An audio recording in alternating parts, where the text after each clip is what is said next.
बिस्मिल्लाहिर्रहमानिर्रहीम। अस्सलाम वालेकुम। मैं हूं मोहम्मद वहीद रज़ा और आप देख रहे हैं आपका अपना चैनल इल्म की खुशबू। आज हम 10th क्लास के मैथमेटिक्स के चैप्टर 4 की एक्सरसाइज 4.2 के क्वेश्चन 5 को शुरू करते हैं। तो चलें चलते हैं। क्वेश्चन 5 है 7x + 4 over 3x + 2 into x + 1 whole square.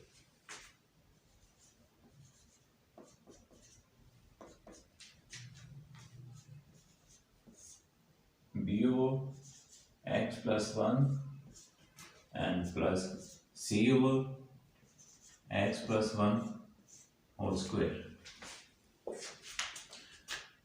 7x + 4 3x + 2 into x + 1 whole square equal to.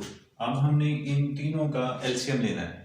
हो तो ये भी सकता है कि हम दोनों साइड्स पे डायरेक्टली इसको मल्टीप्लाई कर दें तो हमारा ये सॉल्व हो जाएगा, लेकिन कॉम्प्लिकेशन से बचने के लिए, यानी आपको पूरी समझ आ सके, इस वजह से हम पहले इसका एलसीएम ले लेते हैं। तो एलसीएम 3x + 2, इन तीनों का एलसीएम भी यही हमारे पास आता है। तो एलसीएम को डिवाइड किया इसके साथ तो ये कैंसिल हो गया, हमारे पास x + 1 इसका स्क्वायर आ गया, तो a into x + 1 whole square plus b into, अब इसके साथ डिवाइड करते हैं तो इसमें से एक कैंसिल हो जाएगा, एक रह जाएगा, बाकी ये दोनों हम b के साथ मल्टीप्लाई कर देते हैं।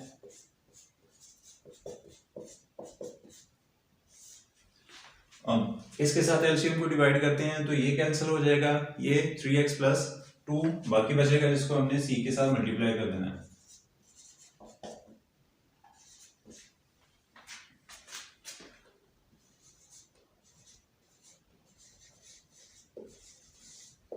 Multiply 3x + 2 x + 1 whole square on both sides. अब हम ये 3x + 2 x + 1 whole square multiply by 7x + 4 over x + 1 3x + 2 into x + 1 whole square is equal to, अब ये सारी की सारी terms a into x + 1 whole square plus b into 3x + 2 into x + 1 plus c into 3x + 2 over 3x + 2 x + 1 whole square. जैसे हमने इस side पे इसको मल्टीप्लाई किया तो इस साइड पे भी करना, वो यहाँ पे करना है, जगह नहीं है, इस वजह से इसको मैं नीचे लेके आपको दिखा देता हूँ। 3x + 2 into x + 1 whole square, तो ये कैंसिल हो गया इसके साथ और ये वाला कैंसिल हो गया इसके साथ, तो बाकी हमारे पास बचा 7x और ये सारी टर्म्स। तो जगह जो कि हमारे पास कम है, इसको मैनेज करने के लिए मैं ऊपर से रेज करके जो बाकी बचा है वो यहाँ पे लिख लेते हैं। तो हमारे पास बाकी बच गया 7x + 4 is equal to a into x + 1 whole square plus b into 3x + 2 into x + 1 plus c into 3x + 2। बाकी हम रेज कर लेते हैं।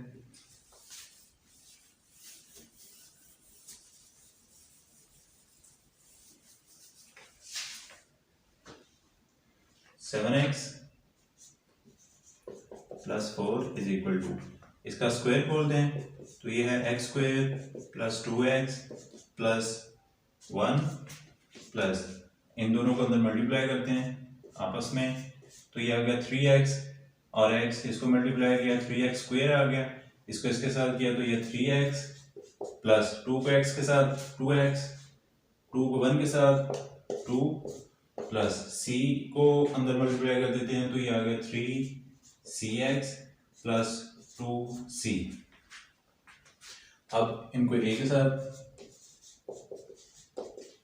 ax square plus 2ax plus a plus 3bx square plus 3bx plus 2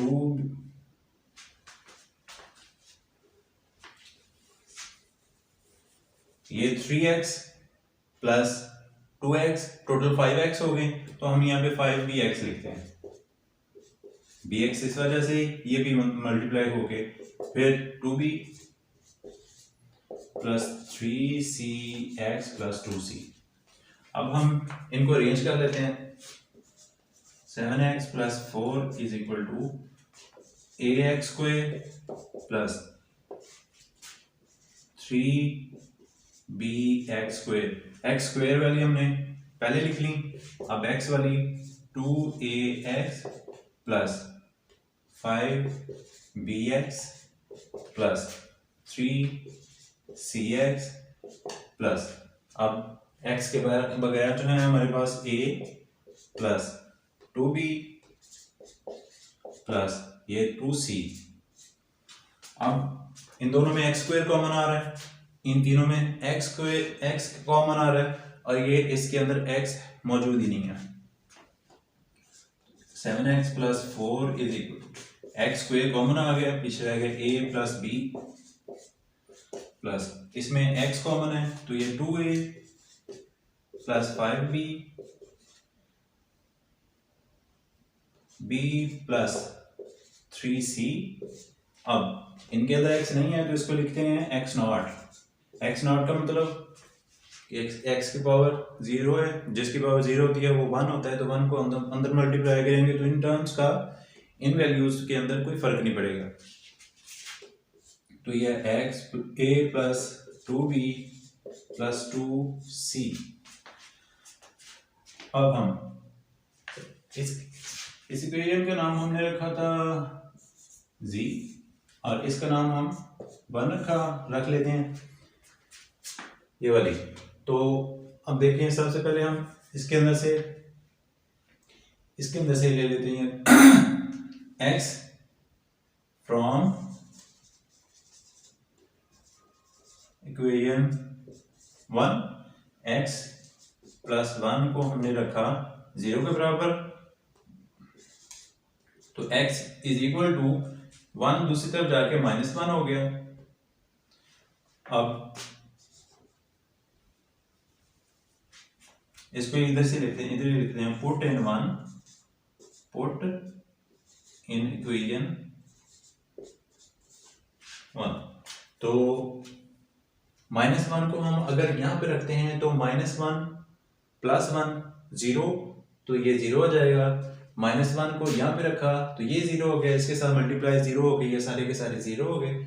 अब ये है यहाँ पे -1 रखते हैं तो -1 को यहाँ पे रखेंगे तो ये -3 हो जाएगा, -3 और +2 -1 आ जाएगा, तो ये सॉल्व हो सकता है। इन दोनों का चूंकि आंसर 0 आ गया, 0 को लिखने की जरूरत नहीं है, हम डायरेक्टली इसको लिखते हैं 7x plus 4 is equal to c into 3x plus 2। अब -x इसकी वैल्यू इसके अंदर रखते हैं तो ये 7 into -1 plus 4 c -1 3 into -1 plus 2 7 minus का प्लस 4। अब ये हमारे पास आ गया -3 प्लस 2।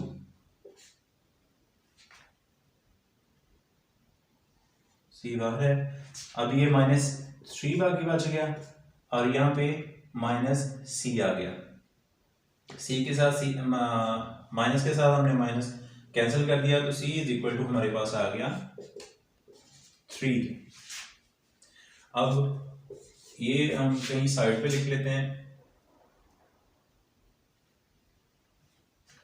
यहाँ पे लिख लेते हैं इसके साथ करके।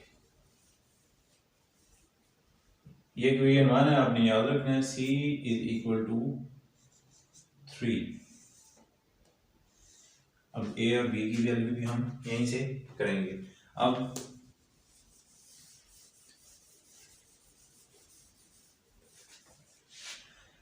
फ्रॉम इक्वेशन 1 अब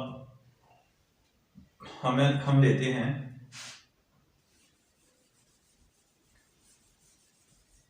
3x plus 2 is equal to 0। इसको हमने 0 के बराबर रखा। अब 3x इक्वल टू -2, 3 यहाँ पे मल्टीप्लाई हो रहा है, दूसरी तरफ जाके ये डिवाइड हो जाएगा, तो x इज इक्वल टू -2/3।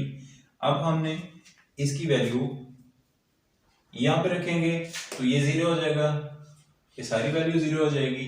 अगर यहाँ पे इसकी x की वैल्यू -2/3 रखेंगे इसके अंदर, तो ये 0 हो जाएगी। कैसे 0 होगी इसको मैं आपको करके दिखा देता हूँ। 3x plus 2 equal to 0। अगर हम यहाँ पे 3 इंटू एक्स की वैल्यू रखें -2/3 प्लस 2 इक्वल टू 0, ये 3 से 3 कैंसिल हो गया, 2 माइनस के प्लस के ये कैंसिल हो गया, तो ये आ गया 0 इज इक्वल टू 0। तो इसके अंदर भी इसको लेने की जरूरत नहीं है, ये भी 0 हो जाएगा, ये भी 0 हो जाएगा, पीछे रह जाएगा ये। तो यहाँ पे हम लिखते हैं 7x plus 4 is equal to a into x plus 1 whole square. अब -2/3 को हमने रखा है यहाँ पे -2/3 plus 4 equal to a into -2/3 plus 1 whole square. अब ये आ गया -14/3 प्लस 4, और यहाँ पे a इज इक्वल टू ये 1/1 कर देते हैं, तो ये एलसीएम आ गया इसका 3, और -2 प्लस 1 के साथ एलसीएम को डिवाइड किया हमने, तो ये 3 आ गया। 3 को हमने 1 से मल्टीप्लाई किया तो ये भी 3 हो गया, तो माइनस। अब ये हम इसको भी ऐसे कर लेते हैं। अब माइनस इन दोनों का एलसीएम आया हमारे पास 3, तो -14 का 14 ही आ जाएगा, और 1 से डिवाइड करेंगे 3 को तो आंसर आएगा 3 को मल्टीप्लाई करेंगे ऊपर 4 से तो ये आ जाएगा 12 प्लस का। तो यहाँ पे -2 प्लस 3 प्लस 1 रह जाएगा, तो a इंटू 1/3, और ये आ जाएगा -2/3। 14 प्लस के हैं और माइनस के हैं, ये प्लस के 12 हैं, तो 14 में से 12 को सब्ट्रैक्ट किया तो हमारे पास -2/3 इज इक्वल टू a 1/3। 1/3 इधर मल्टीप्लाई हो रहा है, दूसरे तरफ जाके ये डिवाइड हो जाएगा, तो ये 3/1 कर दिया मल्टीप्लाई बाय -2/3, 3 से 3 कैंसिल हो गया, इज इक्वल टू a। तो a की वैल्यू हमारे पास आ गई -2। यहाँ पे ये 3 भी है, और यहाँ पे हमने स्क्वायर को मिस कर दिया।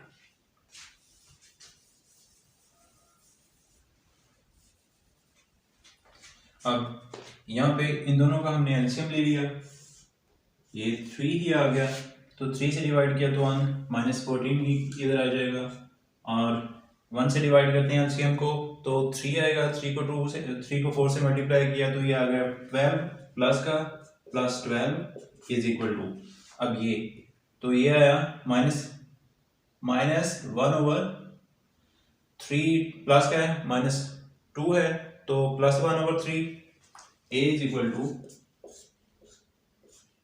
1/3 इसका स्क्वायर, तो ये आएगा -2/3 इक्वल टू 1/3 का a इज 1/9, इसका स्क्वायर हमने खोल दिया अब ये यहाँ पे मल्टीप्लाई हो रहा है, दूसरी तरफ जाके डिवाइड हो जाएगा, तो ये 9/1 मल्टीप्लाई बाय -2/3, 3 1 जा 3, 3 3 जा 9, -6, तो a इज इक्वल टू -6।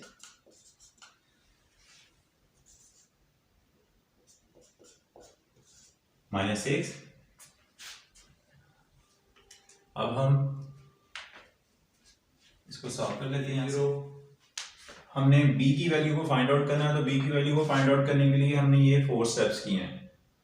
तो यहां पे हम करते हैं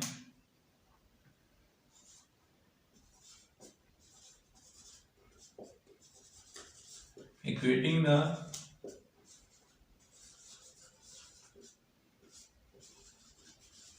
coefficients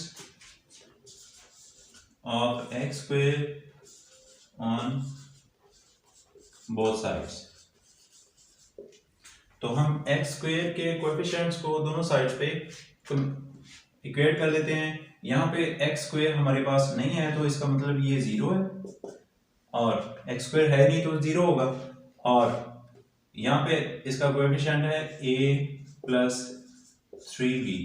अब 0 इज इक्वल टू a की वैल्यू हमारे पास है -6 प्लस 3b प्लस 6 दूसरी साइड पे लेके जाते हैं, -6 दूसरी साइड पे लेके जाते हैं तो ये +6 हो जाएगा, और इक्वल टू 3b। 3 इसके साथ मल्टीप्लाई हो रहा है, यहाँ पे दूसरी साइड पे लेके आते हैं तो ये डिवाइड हो जाएगा, तो 6/3 इज इक्वल टू b। तो b की वैल्यू हमारे पास आ गई 3 1 जा 3, 3 2 जा 6, तो b इज इक्वल टू 2।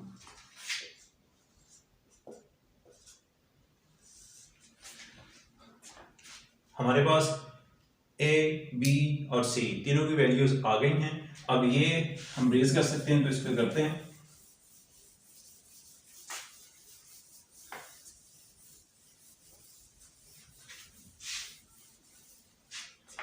अब हमने